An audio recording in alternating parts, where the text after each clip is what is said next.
ఇంటికాడ ముసలోన్ని పట్నం రాదే తాత అని అంటే ఏ నాకేడ పొద్దుపోతుంది బిడ్డ అని అనేటోడు. ఇంటికాడుంటే నా సొంటోళ్ళు ఉపాసకు నలుగురు కలుస్తారు. చింత కింద కూర్చుంటే పొద్దుందాకా ఊరు ముచ్చట్లన్నీ ముంగటేసుకుంటాం. గట్లనన్నా తినేకూడు ఒంటికి ముడుతుంది.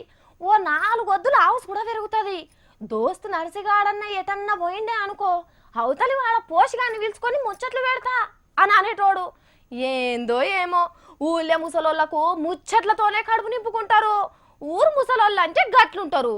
మరి పెద్ద పెద్ద నౌకర్లలో కూసబెట్టిన ముసలోళ్ళ పరిస్థితి ఎట్లుంటది అంటే అందరని కాదు గాని గిసార్కు ఎంత తిప్పలొచ్చిందో చూడుండ్రి. మేఘాలయ గవర్నర్ షణ్ముఖనాథన్ సార్ నో పారి పరీక్ష చూడుర్రి. నోట్లే ఏలు కాదు కదా, ఏది పెట్టినా కొరకనే కొరకడు అన్నట్టే ఉన్నాడు కదా. ఇసోంటి మనిషి రాజ్భవన్లో ఆడోళ్లతోని రాసలీలలాడుతున్నాడు, బంగ్లా పరువు తీస్తున్నాడు అని బదనాములు పెట్టుడు, గవర్నర్ కుర్చీలకెళ్ళి వీకుడు 2 అయిపోయినాయి చూస్తుండగానే.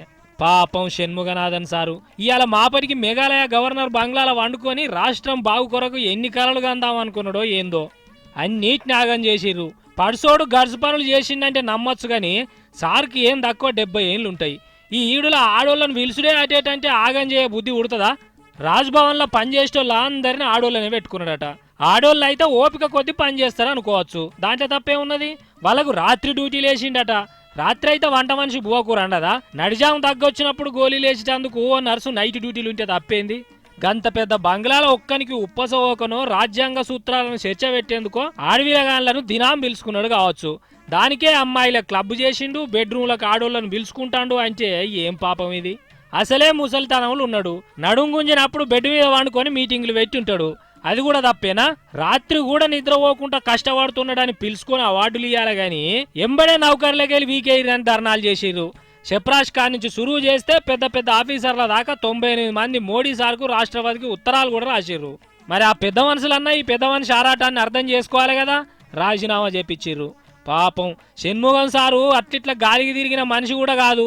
దేశాన్ని తల్లి అనుకొని సంస్కృతిని పెంపు చేయాలని దండ్లాడే ఆర్ఎస్ఎస్ సంఘంలో పెరిగిన మంచి మనిషి. తమిళనాడు గొప్పగా అయ్యేందుకు కొన్ని పుస్తకాలు కూడా రాసిండు. గసోంటి మనిషికి గీసోంటి లంగబుద్ధులు వస్తాయా? నౌకరి దీశదాకేనలేదు కళ్ళమాటతోని. పాపం మంచికి స్థానమే లేదు పోరి. అప్పట్లో మన గవర్నర్ గా చేసిన ఎన్డీ తివార్ సార్ను కూడా గిట్లనే ఆగం పట్టించిర్రు. నువ్వేం బాధపడకు షణ్ముఖం సారు, మోడీ సార్కు చెప్పించి బయట ఇల్లు తీసుకొని పొద్దు మాపు దేశం కోసం కష్టవాడు. నీకు కొన్ని అవార్డులు పక్కకు కూడా పెడతారు గంతి, ఏం రందివాడకు సారు.